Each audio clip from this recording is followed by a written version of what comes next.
Em nome do Pai, do Filho e do Espírito Santo. Amém. Amadas estudantes e amados estudantes, que o Espírito Santo nos ajude a estudarmos a segunda parte do quarto capítulo, que se intitula Oriente Cristão. Nós estamos no capítulo 4, em direção ao bizantinismo e à Idade Média. Ave Maria, cheia de graça, o Senhor é convosco. Bendita sois vós entre as mulheres, e bendito é o fruto do vosso ventre, Jesus. Santa Maria, Mãe de Deus, rogai por nós, pecadores, agora e na hora de nossa morte. Amém. Santo anjo do Senhor, meu zeloso e guardador, se a ti me confiou a piedade divina, sempre me rege, me guarde, me governe, me ilumine. Amém. Por gentileza, peço a vocês de pegarem a página 170.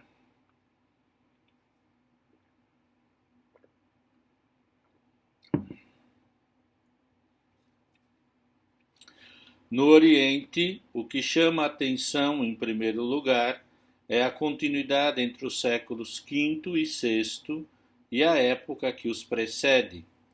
Os períodos se sucedem harmoniosamente, sem rupturas entre a Antiguidade e a Idade Média. Diante da dispersão ocidental, ergue-se o poder monolítico do Basileus, Justiniano, herdeiro de Constantino e de Teodósio, empenha-se em reconquistar o império para Cristo. O imperador se sente responsável perante Deus e pelo bem espiritual e pelo bem temporal do povo cristão. Daí a interpenetração dos dois poderes, de modo que a vontade imperial nomeia e depõe bispos e patriarcas. A autoridade do imperador pesa onerosamente sobre as decisões do Segundo Concílio de Constantinopla. Justiniano tem a vantagem temível de ser competente em teologia. Página 171. Os teólogos bizantinos têm consciência de prolongar a tradição teológica e cultural dos séculos precedentes e de aurir das mesmas fontes escriturísticas e patrísticas que ela.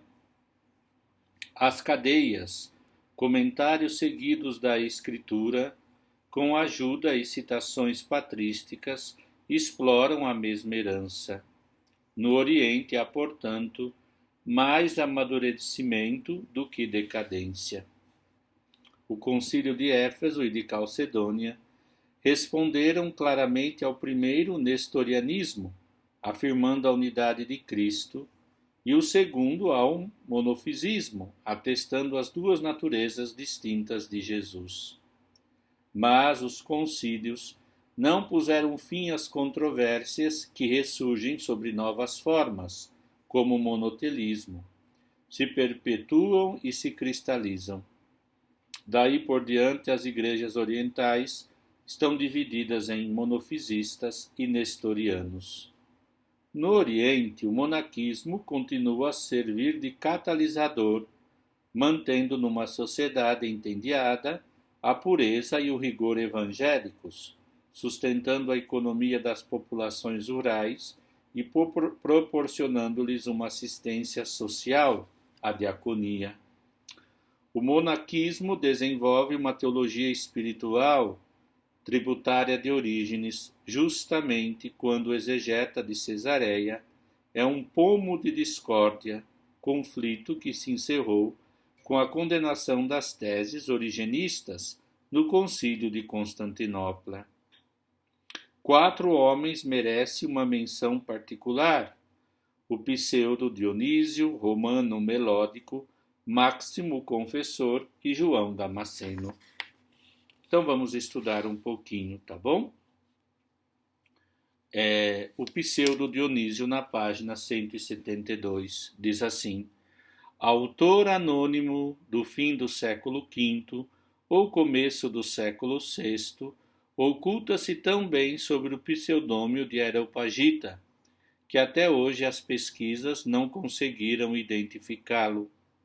Originário da Síria, discípulo do neoplatonismo e de Ploco, dependente de Gregório de Nissa, o pseudo-Dionísio escreveu principalmente um grupo de 4 obras, dos nomes divinos, teologia mística, a hierarquia celeste e a hierarquia eclesiástica. Essas obras analisam, cada um por sua vez, os atributos de Deus, causa primeira e fim de todas as coisas.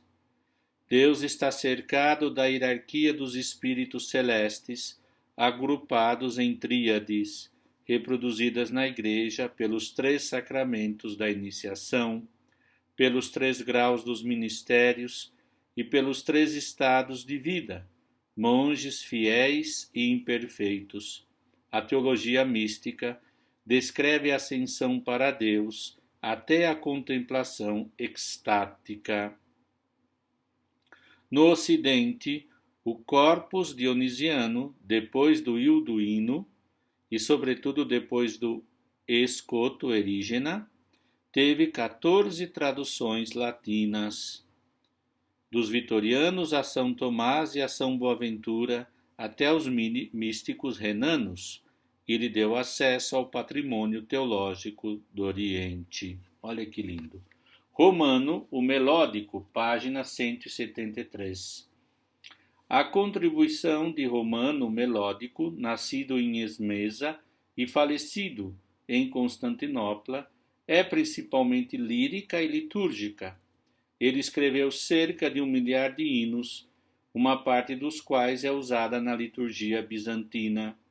O mais célebre é, sem dúvida, o Acatistos, cantado de pé em honra da Virgem. Ele é um clássico da lírica cristã. E aqui nós temos um exemplo na página 172, voltando, no recorte. Diz assim: a tirania do ódio está rompida, as lágrimas de Eva secaram por tua paixão. Amigo dos homens, Cristo Deus, nele a morte foi regerada, por ela o ladrão encontrou um asilo, só Adão exulta. Sejas hoje tomado de estupor, ó céu, terra, mergulha no caos, não te arrisques, ó sol, a olhar para teu Senhor no madeiro, do qual ele pende por sua própria vontade. Que os rochedos se fendam, porque o rochedo da vida é ferido neste instante pelos cravos. Que se rasgue o véu do templo, porque o corpo do Senhor foi transpassado por uma lança de criminosos. Enfim, que toda a criação, diante da sua paixão do Criador, trema e gema, só Adão exulta. Tomaste, meu Salvador, a minha condição, para que eu tenha a tua. Aceitaste a minha paixão, para que agora eu despreze as paixões. A tua morte me fez reviver. Foste colocado no sepulcro, e a mim por morada me fizestes dom do paraíso. Descendo ao fundo do abismo, tu me exaltaste, abatendo as portas do inferno, reabriste para mim as portas celestes. Sim, sofreste tudo por causa do decaído, tudo suportastes para a exultação de Adão. E aqui está um pouquinho disto, mas eu queria também mostrar para vocês, eu sou professor de Mariologia, como acho que vocês sabem, e o Acatistos é muito lindo, quero ler um pedacinho para vocês. Século VI.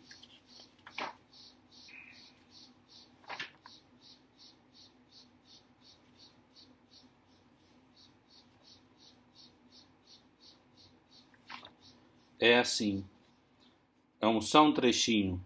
A ti, Mãe de Deus, nossa guia sempre vitoriosa, a ti, nossos cantos de vitória, eu, cidade por ti protegida, te ofereço este hino de louvor.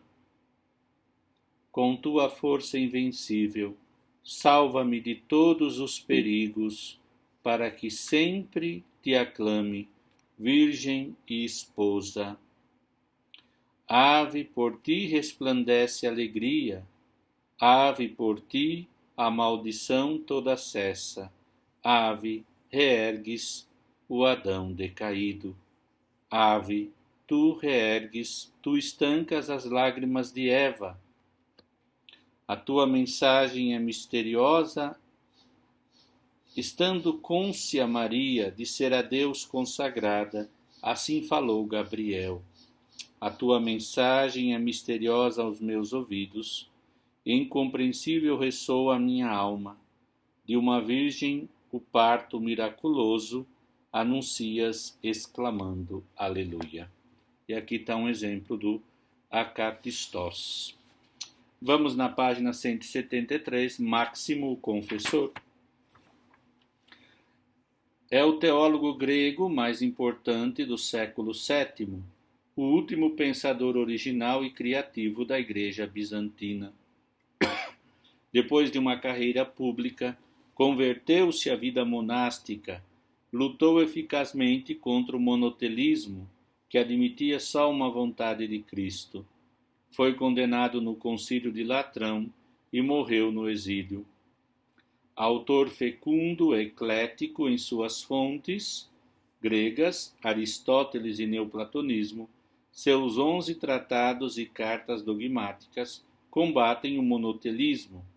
Entre as suas obras ascéticas, citemos o livro ascético 4 Centúrias sobre a Caridade e a Mistagogia, que traça o caminho da perfeição.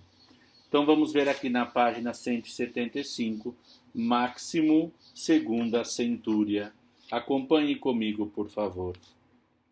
Aquele que ama a Deus verdadeiramente, também ora sem deixar distrair por coisa alguma. É aquele que ora sem se deixar distrair por coisa alguma, também ama a Deus verdadeiramente. Mas não ora sem se deixar distrair aquele que tem a inteligência presa a alguma coisa terrestre. A inteligência que se detém numa coisa sensível certamente sente por essa coisa alguma paixão, como a cobiça, ou a tristeza, ou a cólera, ou a aversão. E se ele não despreza a coisa, não pode se livrar-se de tal paixão. As paixões que subjugam a inteligência prendem-a nas coisas materiais e, separando-a de Deus, levam-na a ocupar-se dessas coisas. Mas o amor de Deus, se for mais forte, livra dessas amarras, conduzindo-a a desprezar não só as coisas sensíveis, mas também a nossa própria vida, essa vida que passa. A obra dos mandamentos consiste em tornar simples os pensamentos das coisas. A obra da leitura e da contemplação é levar a inteligência para fora de toda a matéria e de toda a forma. É assim que chegamos a orar sem nos distrair. Para livrar perfeitamente a inteligência das paixões, de modo que ela possa orar sem se deixar distrair, a via ativa não é suficiente se não for seguida por diversas contemplações espirituais. Com efeito, a vida ativa livra a inteligência só da intemperança e do ódio, mas as contemplações espirituais tiram-na também dos esquecimentos e da ignorância. Assim, ela poderá orar como deve. Existem 2 estados muito elevados da oração pura. Um é dado aos ativos, e o outro aos contemplativos. Um nasce do temor de Deus e da boa esperança. O outro nasce do herói divino e de uma extrema purificação. A primeira medida é reconhecida pelos seguintes sinais. Quando a inteligência se recolhe fora de todos os pensamentos do mundo, como se Deus mesmo estivesse perto dela, e de fato ele está, ela ora sem se deixar distrair nem perturbar. A segunda medida é reconhecida pelo seguinte: no impulso mesmo da oração, a inteligência é arrebatada pela luz infinita de Deus, perde toda a sensação de si mesma e não percebe nenhum outro ser, a não ser aquele que, por amor, realiza nela essa iluminação. Então, levada para as razões de Deus, ele recebe imagens dela, pura e claras. E aqui continua. Aquele que rejeitou o egoísmo, número 8, na página 175. Aquele que rejeitou o egoísmo, a complacência consigo mesmo, a mãe das paixões com a ajuda de Deus, se desembaraça facilmente das outras paixões, como a cólera, a tristeza, o rancor. Mas aquele que é tomado pela primeira paixão é ferido pela segunda, mesmo que não queira. O egoísmo é a paixão pelo corpo.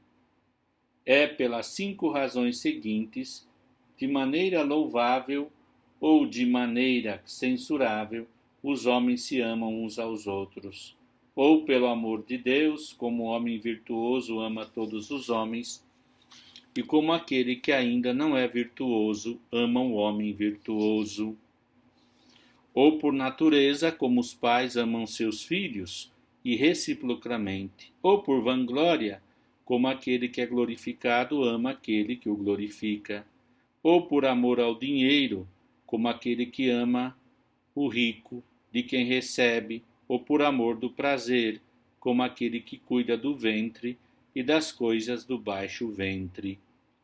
A primeira razão é louvável, a segunda é medíocre, as outras são marcadas pela paixão.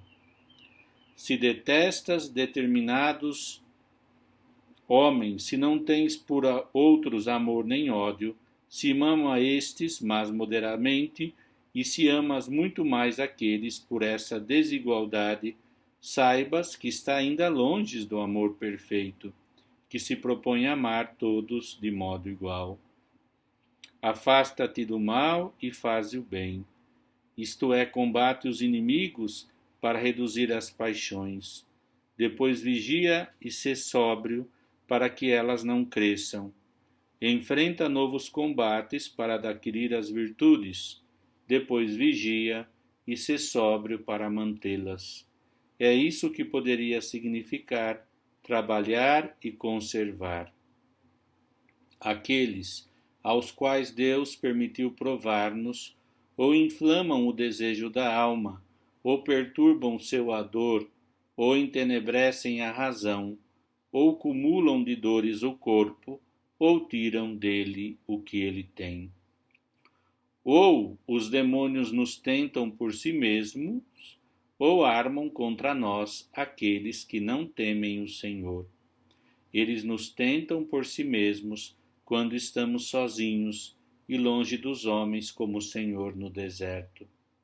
E nos tentam por meio dos homens quando vivemos com eles, como o Senhor foi provado pelos fariseus. Mas que nós, com os olhos voltados para o nosso modelo, de um lado e de outro, repelamos as tentações. Então está aqui, muito lindo. Então, para terminar, voltamos à página 173, João Damasceno. João era originário de Damasco. Admite-se geralmente que com ele se encerra a era patrística.